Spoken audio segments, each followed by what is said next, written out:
I am here with the author Zetta Thomelin, and Zetta, you're here to talk to us about your book Genes Don't Lie. Yes. So what led you to write this book? Well, I just finished writing a book called The Trauma Effect about generational trauma. Yes. And I used as an example, which then I went into more detail, a trauma in my own family. And I had just finished writing that book, put the last full stop in, and I found out I had some new family I didn't know about through a DNA test. I found out I had a half sister and 2 nephews that I didn't know I had. That's amazing. Yeah. So I thought, this is another area that needs to be looked at, and we realised that there's just very little support out there for people going through this. And yet with the kind of easy availability of DNA tests now, so many people are having these sudden revelations that they're not who they think they are. The shock of that and not having the support out there. So I thought, what can we do to help? So that's why I started to write the book. That's incredible. So in that book there is tools, as well as the story, the facts. There's tools to help you with these revelations. Yes. So it's what do you do? I think one of the big things that came out of it for me was the idea of identity. Right. Because we all have a sense of identity, what makes you different to me. Yeah. And that begins to build when we're a baby and we're given our name. So I am Zetta, that's who I am. And we build on that identity over time through the community we belong to, where we might go to school, our education, the job we might do, the hobbies we might have. Yeah. And we build this sense of self, and it gives us resilience. Yes. And our sense of place in the world. Yeah, and this is all from your experience, and your research has led you to this. So I read a lot about identity, and then I thought, well, what happens when you get a result like this is your identity changes. Right. So, for example, in my half-sister's story, she's not who she thought she was. That's incredible. But nor am I, because I spent 56 years believing I was an only child. Yeah. So that's part of my story. Yes. But that has to change now because I have a sibling. Wow. And so we have to readdress and sort of reposition who we are. I had a vision then of a photograph album, and so you've got all your photographs in there, but actually when you've done this, there's other pictures that would be in that photograph album now, or different people in the photographs. The story changes. Yeah. So people are faced with this huge blow to their identity, and then they're left with no solid ground beneath their feet because we really rely on that sense of self. Yeah. And it doesn't necessarily just need to happen through a DNA test. Identity can be challenged if, for example, you become divorced and you're no longer a wife, or you lose a child and you're not a mother. No. So our identity can be affected in many different ways, and I wanted to explore that in the book. Yes. And then come up with ideas, okay, how do you rebuild your identity? Yeah. There was a Professor Greenfield who did a book on the neuroscience of identity, and what I found interesting there is she says it becomes hardwired in your neurobiology. Yeah, so who I am, who you are, yes. So if that's been affected, in a way no one can take that away from you if it's in your neurobiology, but we know now about neuroplasticity, so we can kind of rewire that identity. Yes. And that can become as solid a foundation as what we had before. It's just, how do we go about that? And I wanted to work with that. That's incredible. And what was sort of your main emotions around this from writing this book? Yeah, it's interesting. A lot of emotion obviously comes up, but I think the first one we have to think about is shame, because we live in a culture that has norms, cultural norms, being part of a nuclear family. You find your family doesn't fit that anymore, or you don't fit that anymore. We feel shame. But the interesting thing about shame is it's a primal feeling that's designed to keep us safe. So if we go back to thousands of years, you need to be part of a tribe to be safe. Right. So you don't want to do anything that brings shame upon you, or you become rejected from the tribe. Right. So it has a useful purpose. Yeah. But in this situation, you start to feel shame about something that wasn't your fault. Right. And you can't change it. Yes, and I suppose then you blame. Yes, and so then you blame this person for you having this shame. Right. And in a way, what I had to work through was I felt huge blame towards my father, and I almost felt like he'd done something to me, Yes. to hurt me. Yeah. But actually, he hadn't done anything to me. It was nothing to do with me.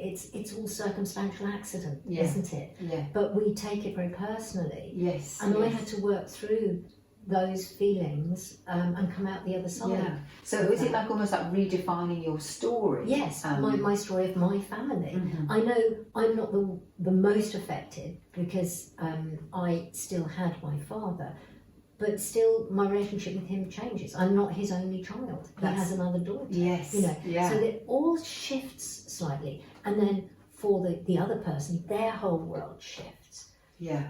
And we have these incredible feelings of loss. Yes. Yes. Grief, I suppose. Yes, for what was or what could have been. They're both of those, isn't it? Yeah. Because the person who finds they're not who they thought they were, the family they grow up in suddenly feel like almost an imposter in it. Perhaps they might not, but they might. Yeah. Alienated, I suppose. Yeah, and then where do I belong? Yeah. But then there's this new family that they also don't feel a part of because they've missed all of that development. I mean, we're adults now. We can't recapture that childhood. Yeah. So there's the loss of who you thought you were. Yeah. There's the loss of the family you could have had. Yeah. And it brings up all the usual feelings that come with grief, like denial and anger, Yeah. bargaining. Those 5 stages of grief that we talk about as therapists, they come up in this situation. Yes. And did you find that when the people in your life and you told them about this situation, did you find you met with any negative or? But amazingly, no. Everyone was very positive and supportive, and people are incredibly kind, aren't they? And Yes. they want it to be okay. And we have an anticipation of judgment, for example, of my dad. But nobody is judgmental. It's surprising. But it's still a journey of processing all those different emotions. We have expectation of rejection, I guess, and all sorts of things. But that doesn't happen. I mean, luckily, in my experience, it hasn't happened. I suppose I can only speak from my world. Yeah. But I think another thing that I've encountered because I've talked to many people in similar situations now through researching the book, the anger that people feel Right. at their world being challenged, or that their sense of self's been taken away Yes. from them. Yeah. And I suppose they could ignore if they wanted to. They could just say, no, I don't want anything to do with that. No, that's if they wanted to. Yeah, but it's how they process that, isn't it? And it's giving people tools to do that. yeah. The problem is once you're really angry, you stop producing the hormone oxytocin, Yes. and then you can't get close to anyone. We need to release that to feel close. So yes, the closeness. And yeah. so then you're isolating yourself even more. Yeah. So in your book, Genes Don't Lie, you have tools in there as well. Yeah, so it's sort of broken down in sections. For example, like identity, and then okay, so if you're feeling your identity is challenged for any reason, how can we reinforce that and rebuild that? Yeah. Or if you're feeling anger, or if you're feeling shame or blame, these are some techniques, tools, ideas you can pursue Yes. to try and heal. Yeah. And that's what it's about, isn't it? It's about healing. Healing. And do you sometimes find with your clients in your hypnotherapy practice that people might say, I don't know where I fit in. Yes. Where do I fit in? Yeah. Yeah. And it could be this, Yes. or it could be that using the same techniques without them looking at their genes to find themselves or who they are and who they want to be as well. With looking at identity again, we are very public with our identity now in a way we used to be because of social media. Right, of course. Don't we? Yeah. We all have a very public face. So if our sense of self is undermined and we've got this really public face to the world, that feels really scary. Yes, Doesn't yeah, it? like Feels more shooting exposing. sands. Yeah, Yes, yeah, exactly. than ever before. Yeah, and this must be very helpful for people that have been adopted as well. Yeah. I'm hoping so. I'm hoping it will help people process their own journeys. Yes, And we learn through other people's stories as well. I tell a little bit about my story, but then use it to illustrate points to help people heal their own, make their own. So you found this journey very cathartic for you as well. I did. And it was interesting how, I did start feeling angry and disbelieving, surely this can't be true. Yeah. Because I had this template of my world. It was clear, and Yes. suddenly it's not. Yeah.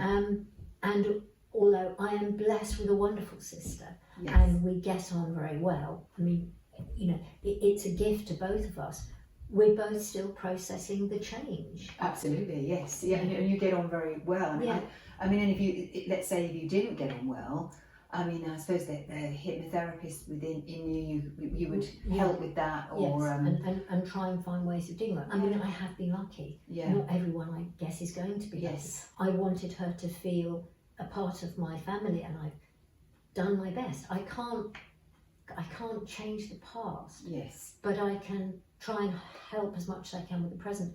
I Yeah. did another exercise in the book, which was interesting. I started to write about what could have been, in a sense, right, which you could do for yourself if you were the person who missed out on a family. What would it have been like to be a part of that family? yeah, And then in hypnotherapy, if we deliver that in trance, it becomes almost like a real feeling. yes, yeah. Yeah. You would have taken the comfort from that. You would have felt the comfort from that. Yeah, Because we yeah. don't differentiate between fact and fiction in our minds. Yes. So if we can implant a feeling of what it might be to be a part of that Yes, family, it's yeah. just something Yeah. to replace what's missing. Absolutely. And I suppose as well, there's all those other, there's different things you would have learned about your father, but very Yes. positive as Yes, well.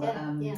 And being a half sister, the different attributes that she has, you have. Yes, it was So having been an only child and suddenly meeting someone who responds the same way as me to something. well, That was really exciting. yeah. It's like, wow, you're like me.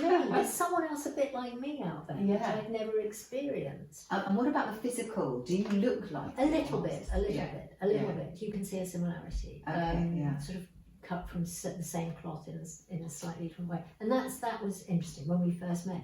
I think, and this is something that again I found from talking to other people, when you meet a sibling you didn't know you had, you feel an instant knowing. Right. I don't know what it is, whether it's some primal programming in us to recognise our own tribe or our people. You're right, yes. But the minute we looked at each other, or maybe it's even more narcissistic than that, you see a reflection, a bit of yourself. Right, But yeah. you straight away, there's this knowing. And Yeah. every person I've spoken to who's met a half sibling they didn't know about had this instant, oh gosh, I know you, I know That's you. incredible. And knowing, yes. You're familiar. Yeah. It's almost shown us how amazing humans are, aren't Yes, they? You know?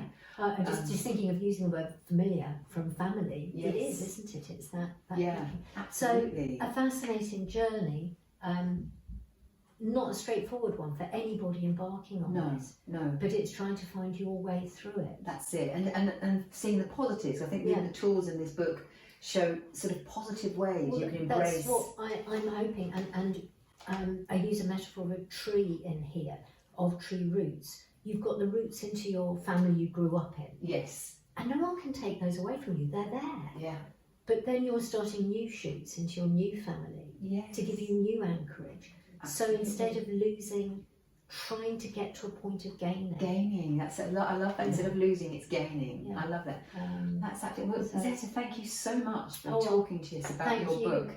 So Thank that you is for Genes Don't Lie. And when is it out for publication? Any minute now. Okay, Yeah, that's any minute lovely. now. Thank you very much. Thank you very Alison. much. Thank you.